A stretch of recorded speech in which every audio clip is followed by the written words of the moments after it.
Quería el día de hoy compartir contigo, vamos a compartir una porción de las Escrituras maravillosa que está en el importantísimo libro de Isaías.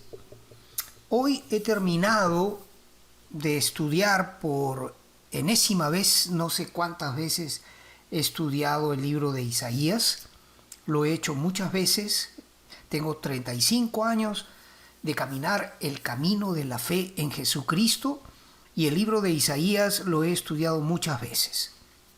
Hoy quiero compartir contigo tres cosas muy importantes. Quiero compartir contigo de qué se trata el final del libro de Isaías. Desde el capítulo 60 hasta el final, el capítulo 66, Isaías nos habla de la gloriosa Sión en la era del reino, de la gloria final, de la gloria futura del pueblo de Israel, de la santa ciudad de Jerusalén y de los montes de Sión, el lugar que Dios escogió para su pueblo y para instalar allí su trono, de el reino que no tendrá fin. Dios va a ser el Dios de toda la tierra, físicamente instalado su trono en la santa ciudad de Jerusalén. Así que lo primero que quería decir es que habiendo gente que se llama a sí mismo cristiana, aún pastores, que predican la palabra de Dios desde púlpitos y que son maestros o supuestos maestros de la palabra de Dios, la primera cosa que me llama la atención es sobre aquellos pastores, digo yo, que erróneamente hablan de Israel como si fuera historia, como si fuera algo que ya no importa, como si Dios hubiera desechado a su pueblo. Hay muchos que creen eso. Hay una doctrina del reemplazo, una herejía por allí, que habla de Israel como algo que ya fue y que ha sido reemplazada por otra cosa, que sería la iglesia. Esta doctrina del reemplazo es una herejía que viene de las cámaras más profundas y sulfurosas del infierno. Porque escucha lo que dice Dios en el capítulo 49 a aquellos que creen, que dicen que Dios ya se olvidó de Israel. Aquellos que promueven, que divulgan, que enseñan la falsa doctrina del reemplazo de Israel por la iglesia. Escucha lo que dice Dios. Pero Sión dijo: me dejó Jehová y el Señor se olvidó de mí. Con todo lo que sufrió Israel, Sión es un sinónimo de Israel, pues ellos pensaron, bueno, Dios se olvidó de mí, me dejó el Señor, me dejó Jehová. Pero mira lo que Dios les dice en el verso 15. Estoy leyendo Isaías 49, del 14 al 18. En el verso 15 dice Dios: ¿se olvidará la mujer de lo que dio a luz para dejar de compadecerse del hijo de su vientre? Aunque olvide ella, yo nunca me olvidaré de ti. He aquí que en las palmas de las manos te tengo esculpida. Delante de mí están siempre tus muros. Tus edificadores vendrán aprisa. Tus destruidores y tus asoladores saldrán de ti. Alza tus ojos alrededor y mira. Todos estos se han reunido, han venido a ti. Vivo yo, dice Jehová, que de todos, como de vestidura de honra, serás vestida, y de ellos serás ceñida como novia. Ese es el corazón de Dios para su pueblo. Aunque la mujer Cosa extraña, ¿verdad? Pero aunque hubiera una mujer que al dar a luz desecha aquello que parió, el hijo que acaba de dar a luz, aunque hubiera alguna cosa de estas antinaturales de que una mujer rechace a su propio hijo, aunque pasase eso en algún lugar con alguna persona, Dios dice, yo nunca me olvidaré de ti porque en las manos, en las palmas de las manos, te tengo esculpida. Qué belleza de expresión. En las palmas de las manos te tengo esculpida. Delante de mí están siempre tus muros. Así piensa Dios de Israel. Esa es la primera cosa que tenía yo que exhortar a aquellos que han sido engañados con esa falsa doctrina del reemplazo de Israel por la iglesia. Puesta esta aclaración, ahora entremos al tema. Son tres cosas, decía yo, que quiero hablar contigo. Acabo de decir la primera. La otra es algo que es bien importante, tiene que ver con la doble perspectiva profética. Esto es sumamente interesante. Yo lo he dicho muchas veces, lo repito con mucha frecuencia. Las profecías bíblicas muchas veces tienen una doble aplicación. Y hoy voy a tocar ese tema también y voy a procurar no extenderme demasiado, pero es bien importante que tú lo escuches. Mira lo que dice Isaías 61. Voy a leer 3 versos. El Espíritu de Jehová, el Señor, está sobre mí, porque me ungió Jehová, me ha enviado a predicar buenas nuevas a los abatidos, a vendar a los quebrantados de corazón, a publicar libertad a los cautivos y a los presos apertura de la cárcel, a proclamar el año de la buena voluntad de Jehová y el día de venganza del Dios nuestro, a consolar a todos los enlutados, a ordenar que a los afligidos de Sión se les dé gloria en lugar de ceniza, óleo de gozo en lugar de luto, manto de alegría en lugar del espíritu angustiado, y serán llamados árboles de justicia, plantío de Jehová, para gloria suya. Lo interesante de este pasaje que acabo de leer, Isaías 61 del 1 al 3, es esto. El Señor Jesucristo lee en la sinagoga este pasaje. Está en Lucas 4 del 16 al 21. Vino a Nazaret, donde se había criado, y en el día de reposo entró en la sinagoga conforme a su costumbre, y se levantó a leer. Y se le dio el libro del profeta Isaías, y habiendo abierto el libro, halló el lugar donde estaba escrito: El Espíritu del Señor está sobre mí, por cuanto me ha ungido para dar buenas nuevas a los pobres. Me ha enviado a sanar a los quebrantados de corazón, a pregonar libertad a los cautivos, vista a los ciegos, poner en libertad a los oprimidos, a predicar el año agradable del Señor. Y enrollando el libro lo dio al ministro y se sentó, y los ojos de todos en la sinagoga estaban fijos en él. Muy bien, lo que quiero que notes es que el Señor interrumpe la lectura del pasaje que yo leí previamente de Isaías, porque el Señor habla de que el Espíritu de Dios está con él para predicar y dar buenas nuevas a los pobres, que lo ha enviado Dios a sanar a los quebrantados de corazón, libertad para los cautivos, vista para los ciegos, libertad para los oprimidos, a predicar el año agradable del Señor. Y hace una pausa, cierra el libro y no lee más. Pero el texto que el Señor tenía frente a sí cuando abre el rollo del libro de Isaías, dice además de las cosas que hemos leído, En el verso 2 está Isaías 61:2, a proclamar el año de la buena voluntad de Jehová y el día de venganza del Dios nuestro. Esta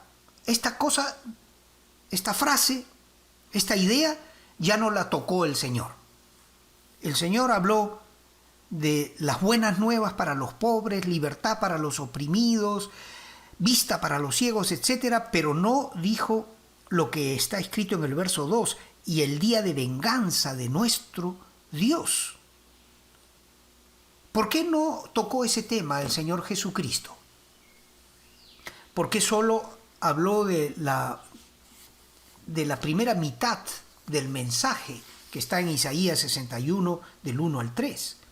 ¿Por qué omitió adrede, a propósito, el Señor el día de venganza del Dios nuestro? Y la respuesta a esta pregunta es la siguiente. El Señor voluntariamente, conscientemente evita hablar sobre el día de venganza del Dios nuestro, el día de la venganza de Dios, el día del castigo que ocurriría 2000 años después de él, porque no era el tiempo para hablar de eso. El Señor Jesucristo vino en su primera venida para ser el Salvador del mundo y para comenzar con él la dispensación de la gracia de Dios. La gracia de Dios significa todo aquel que creyere, todo aquel que invocare el nombre de Jesucristo será salvo. Todos los que estén sufriendo opresión, todos los que estén en prisión de esclavitud, de cualquier cosa, drogas, sexo, homosexualismo, violencia, todo aquel que esté siendo atacado, que viva en la prisión en la que Satanás ha metido a tanta gente, pues Cristo y su obra redentora lo va a hacer libre si esta persona invocare el nombre del Señor, porque Jesucristo es el Salvador del mundo. Es decir, la era de la buena voluntad de Dios para con todos los hombres y mujeres que quieran aceptar su perdón, su justificación, y que por lo tanto recibirán la gloria eterna de Dios en el reinado eterno de Jesucristo sobre la tierra. ¿Te das cuenta lo importante de entender bien la profecía? ¿Por qué el Señor no habló del día de la venganza? Jesús no habló sobre el día de la venganza porque estaba iniciando con él la era de la dispensación de la gracia. Todavía no era tiempo de hablar sobre el juicio final de Dios sobre la humanidad. Y en eso está la doble perspectiva profética de la que yo hablo con frecuencia. Qué importante, ¿verdad? He hablado de dos cosas y me falta una tercera. He hablado en primer lugar de que Israel nunca será olvidada por Dios, porque Dios tiene esculpida a Israel en la palma de las manos y la considera su novia. Y por supuesto, nunca la desamparará, sino que la salvará al final de todo y la hará gloriosa. La gloria de Dios brillará a través de Israel en el futuro. Esto lo dice Dios y ciertamente lo va a cumplir Dios.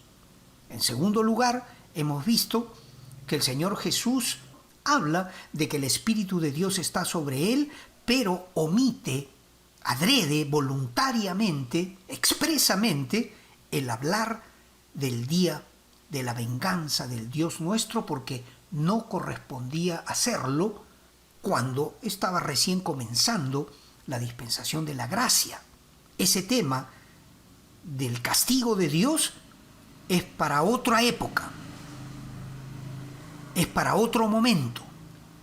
Adivina tú cuándo es que ocurrirá el día de la venganza de Dios, el día de la ira de Dios, el castigo de Dios, el juicio final de Dios, la gran tribulación. Pon atención a lo que te voy a decir.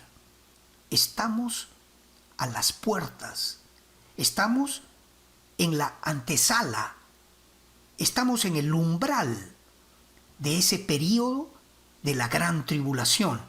Todas las señales que los discípulos preguntaron a Cristo acerca de su regreso han sido cumplidas.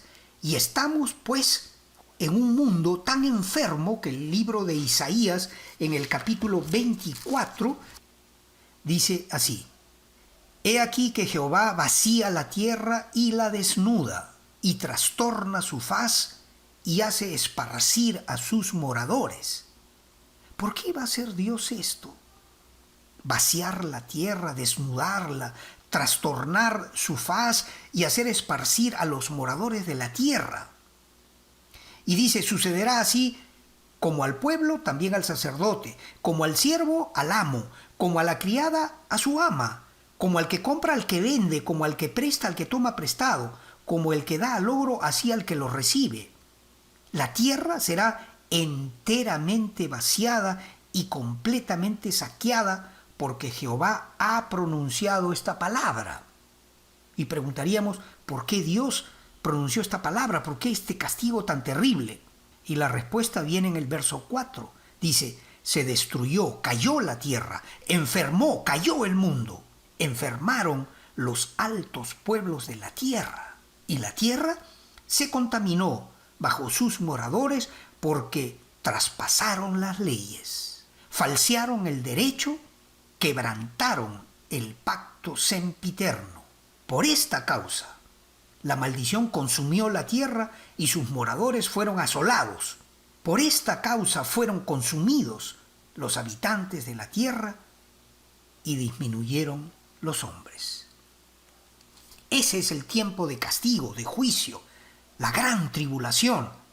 Pero para los creyentes son diferentes, porque el Señor nos va a librar de la ira venidera.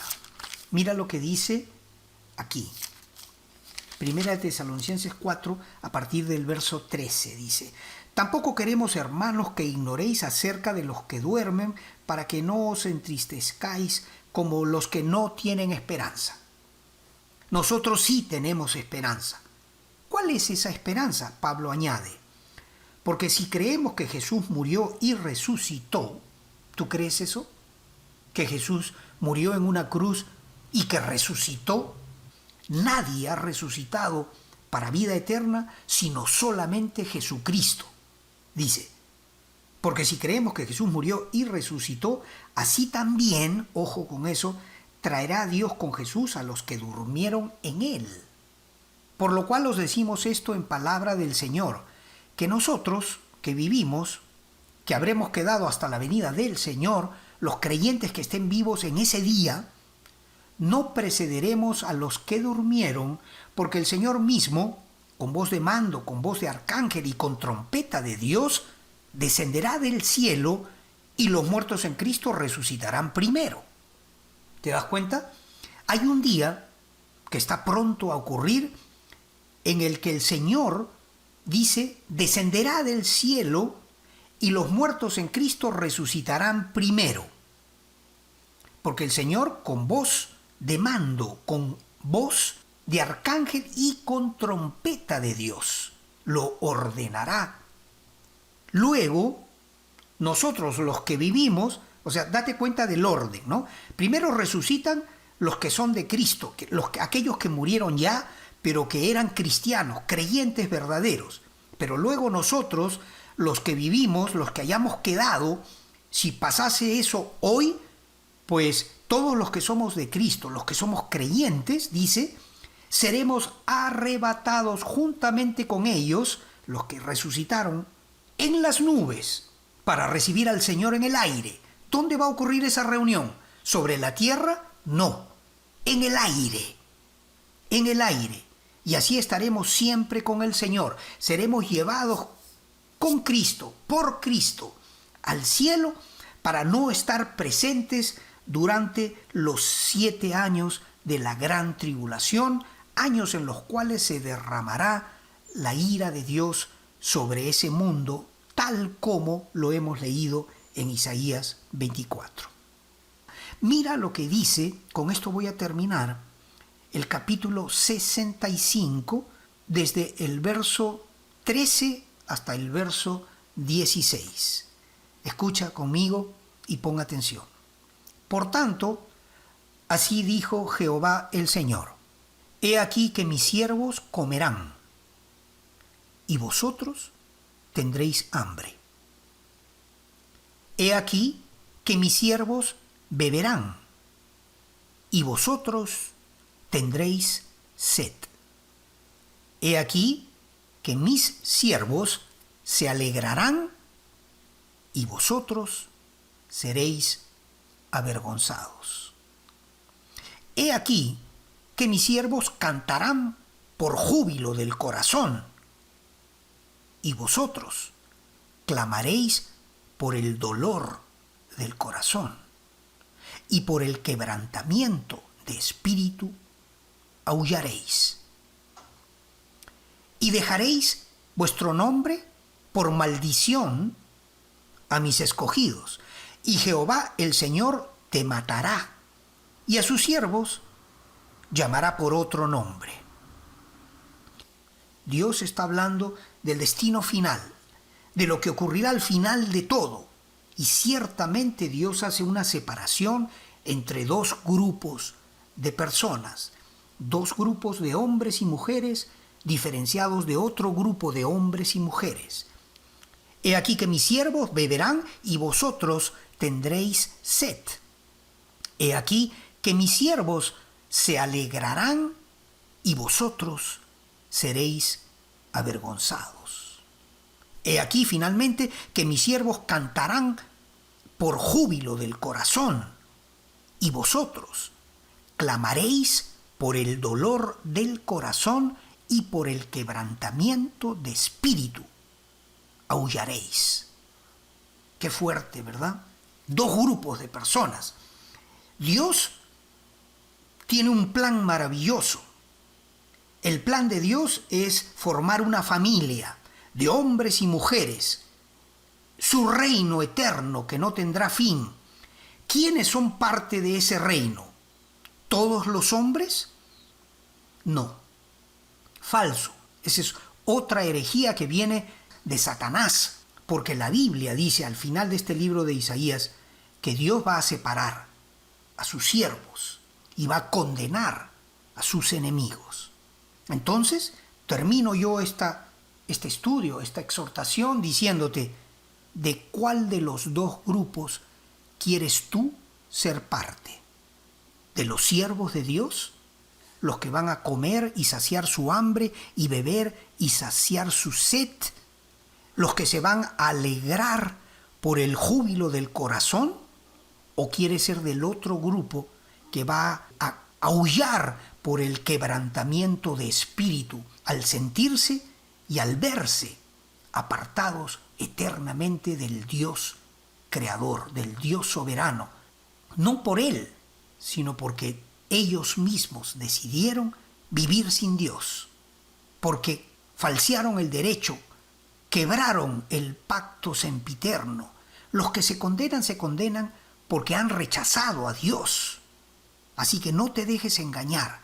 Tienes que tomar una decisión. ¿Eres de Cristo o eres de los enemigos de Dios? ¿A cuál de los dos grupos quieres pertenecer? Tienes que tomar una decisión, porque ciertamente el tiempo de la gracia está por terminar. Y la iglesia de Jesucristo, uno de estos días, puede ser hoy incluso, uno de estos días va a ser tomada en el aire. Los muertos en Cristo resucitan y los que estemos vivos ese día vamos a ser transformados para que juntos recibamos a Cristo en el aire y nos vayamos para el cielo, para no tener presencia sobre la tierra durante los años del derramamiento de la ira de Dios, porque somos ciertamente la novia de Dios. Y ningún novio decente permitiría que su novia, con la cual se va a casar, sufra tal terrible cosa de quedar en manos de propio diablo, como el mundo, ciertamente va a quedar para que el diablo haga lo que le da la gana durante esos terribles 7 años de la gran tribulación sobre la tierra. Pero nosotros, que somos la novia de Dios, vamos a ser llevados al cielo para ser entrenados y para regresar con Cristo 7 años después, en el momento final de la gran tribulación, que es la batalla de Armagedón, batalla en la cual Jesucristo, nuestro general, vencerá a Satanás y a los ejércitos enemigos que pretenden destruir la pequeña nación de Israel. Tú, pues, estás siendo invitado el día de hoy a tomar parte en alguno de esos dos grupos. ¿Eres de los de Cristo? ¿Eres de Dios? ¿O prefieres ser de los que van a sufrir vergüenza? Van a clamar por dolor de corazón y por quebrantamiento del espíritu, van a aullar. ¿De quién quieres ser? ¿De cuál de esos dos grupos quieres ser tú? Dios te bendiga y Dios te permita recibir este mensaje con respeto y reverencia a su palabra, porque ciertamente no es palabra mía, sino es palabra de Dios. Y yo quiero darte la oportunidad de hacer esa decisión ahora mismo. No hay tiempo que perder. Ahora, para que decidas ser de Dios y no del mundo, no de Satanás, no a la condenación, pero más bien a la gloria de Dios. Sea ese tu destino, un heredero de la gloria de Dios, y para que te alegres junto con todos los millones de otros hombres y mujeres que como yo ya hemos hecho esa decisión. Te voy a guiar para que tú hagas esta decisión hoy. Escucha y repite conmigo. Es muy importante, no te dejes distraer por nada. Ora conmigo. Querido Dios, he oído tu palabra y creo esta palabra. Y estoy, Dios, compungida de corazón, porque estoy consciente de que he vivido una vida de pecado hasta el día de hoy. Y quiero pedirte, Dios, según esta palabra que he oído en este mensaje, que me perdones. Me arrepiento, Dios, de cómo he vivido hasta aquí. Y te pido perdón. Y te pido, Dios, que me ayudes para vivir a partir de hoy una vida diferente y caminar en otra dirección de acuerdo a la luz de tu palabra. Ayúdame, Señor. Ten misericordia de mí, perdóname y ayúdame. Te lo pido en el nombre bendito de tu Hijo Jesucristo, a quien recibo en mi corazón. Amén y amén. Si tú has hecho esta oración, gloria a Dios, porque tu nombre ha sido escrito en el libro de la vida del Cordero. Eres ahora un hijo de Dios, una hija de Dios, un heredero, una heredera de la gloria de Dios. Te toca, a partir de este día, hacer 3 cosas. Imagínate en un trípode que sostiene una cámara. 3 cosas para que puedas mantenerte en el camino que conduce a la vida eterna. Número 1, lee la Biblia, un poquito cada día, al ritmo que puedas. El Espíritu Santo te va a ayudar a hacerlo. Comienza, por ejemplo, con el Evangelio de Juan y intercala la lectura del Evangelio de Juan con los Salmos. Ahí tienes para un rato, para varias semanas de lectura maravillosa que te va a ayudar. En segundo lugar, el segundo pie del trípode que te va a sostener es la oración. Hablar con Dios. Presentarnos delante de Él cada día, en el tiempo que mejor se acomode a ti. Yo, por ejemplo, en las mañanas es mi tiempo de oración, al abrir los ojos. El tuyo puede ser en otro momento, no hay reglas, cuando sea, pero todos los días ten un tiempo para hablar con el Dios Padre. Así lo dijo Jesucristo, así nos enseñó. Habla con Dios sobre tus propios asuntos. Mantén un tiempo especial con Dios en los cuales le puedes decir: Padre, ayúdame porque estoy frente a esta disyuntiva, no sé qué decisión tomar respecto del trabajo, respecto de mi novia o de mi novio, respecto de mis hijos, respecto de la casa, no sé, cualquier asunto. Para Dios es importante ahora de las cosas tuyas, porque ahora tú eres un hijo de Dios, una hija de Dios. ¿Y qué tipo de padre sería Dios si menospreciase las cosas que tú quieres hablar con Él? Por supuesto que no. Dios está interesado en ti. Y como dice el Salmo 32 en el verso 8, yo te enseñaré y te mostraré el camino por el que debes andar, sobre ti fijaré mis ojos, dice Dios. Hermoso, ¿verdad? Y finalmente el tercer pie que sostiene tu vida cristiana es este: júntate con otros creyentes. Busca compañía de otros que comparten contigo la fe en Jesucristo.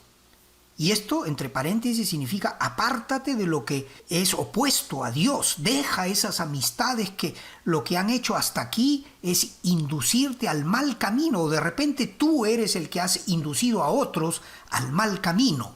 Pues ahora es el tiempo de empezar a reunirte, a vivir, a cultivar amistades que comparten tu fe en Jesucristo, en el Dios de los cielos y en la preciosa palabra de Dios. Gloria a Dios. Me alegro tanto de haber hecho este estudio, compartir contigo, sin importar que parezca largo, pero es que las cosas de Dios demandan también que tú inviertas en tu salvación tiempo y sobre todo una actitud de reconocer lo importante y lo valioso de estas cosas que hoy hemos compartido. Dios te bendiga, Dios te prospere, Dios te guarde, proteja a tu familia, aumente tus victorias en el campo laboral, en los estudios, en los deportes, en cualquier actividad que tú desarrollas, sea lo que sea. Dios te bendiga y te prospere. En el bendito nombre de Cristo Jesús. Amén. Gracias por compartir conmigo este tiempo y Dios mediante nos escuchamos en la próxima oportunidad. Adiós.